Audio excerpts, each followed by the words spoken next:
1958 میں ایوب خان نے پہلا ملک گیر مارشل لا نافذ کر دیا۔ ایوب خان کچھ عرصہ قائد اعظم کے ساتھ بھی رہے، لیکن قائد اعظم ایوب خان کی سوچ کو ناپسند فرماتے تھے۔ ایوب خان پہلے ڈکٹیٹر تھے جو کہا کرتے تھے کہ عوام ابھی اتنے باشعور نہیں ہوئے کہ ان کو ووٹ کا حق دیا جائے۔ یہ ڈکٹیٹر بنگالی عوام کو ناپسند کرتا تھا اور بنگالیوں کو پاکستان سے الگ ہونے کا کہا کرتا تھا۔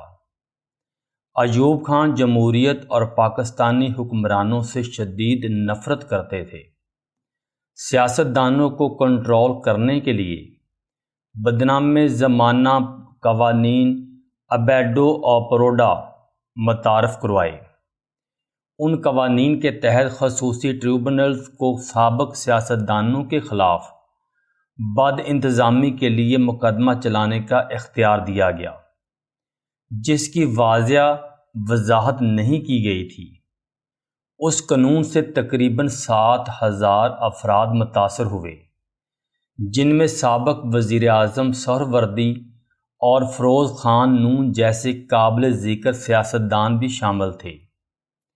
سیاستدانوں کو کہا گیا کہ اگر وہ 7 سال تک عوامی عہدے کے لیے انتخابات نہ لڑنے پر رضامند ہوں تو وہ مقدمات سے بچ سکتے ہیں۔ یہ قوانین ایوب خان کی طاقت کو مستحکم کرنے، اپوزیشن کو خوفزدہ کرنے اور پاکستان میں ایک نیا سیاسی نظام قائم کرنے کی کوشش کا حصہ تھا۔ یہ روش آج بھی برقرار ہے۔ سیاستدانوں پر بے جا کیسز کیے جاتے ہیں اور پھر من پسند ڈیل کر کے ان کو چھوڑ دیا جاتا ہے۔ ایوب خان نے اپنی مرضی کا آئین بنایا کہ الیکشن اسی آئین کے تحت کروائے گئے اور خود صدارتی امیدوار کے طور پر میدان میں آ گئے۔ جب پاکستان کے تمام سیاستدانوں کو نااہل قرار دے دیا گیا تو بکھری ہوئی اپوزیشن نے ایک بڑا جاندار فیصلہ کیا کہ محترمہ فاطمہ جناح کو مشترکہ امیدوار نامزد کر دیا۔ مغربی پاکستان اور مشرقی پاکستان میں محترمہ فاطمہ جناح کی مقبولیت میں روز بروز اضافہ ہوتا جا رہا تھا، تو ایوب خان ان کی مقبولیت سے خوفزدہ تھے۔ صحت مند مقابلہ کرنے کی بجائے محترمہ فاطمہ جناح کی کردار کشی کرنے لگے، حتیٰ کہ محترمہ فاطمہ جناح کو بھارتی ایجنٹ بھی قرار دیا گیا۔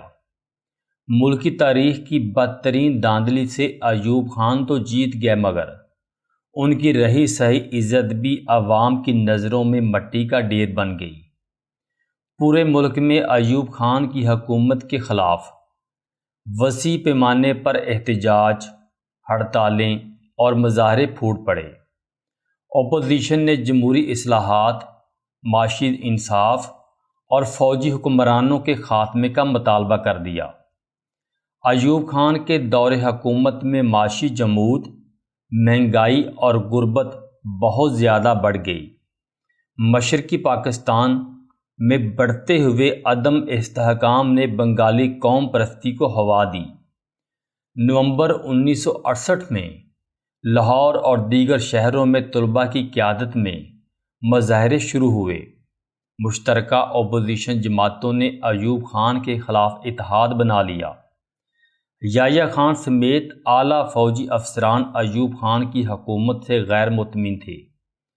مارچ 1969 میں پاکستان آرمی کے commander in chief general Yahya Khan نے بحران پر بات چیت کرنے کے لیے ایوب خان سے ملاقات کی۔ جب ایوب خان نے دیکھا کہ پاکستانی عوام اور فوج ان کے خلاف ہو چکی ہے اور ان کی حکومت زیادہ دیر تک نہیں چل سکتی، تو انہوں نے اپنے عہدے سے استعفیٰ دے دیا۔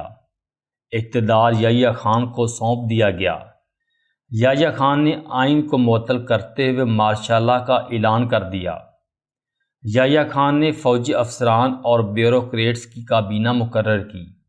یحییٰ خان نے عارضی طور پر پاکستان پر حکومت کرنے کے لیے LFO متعارف کرایا۔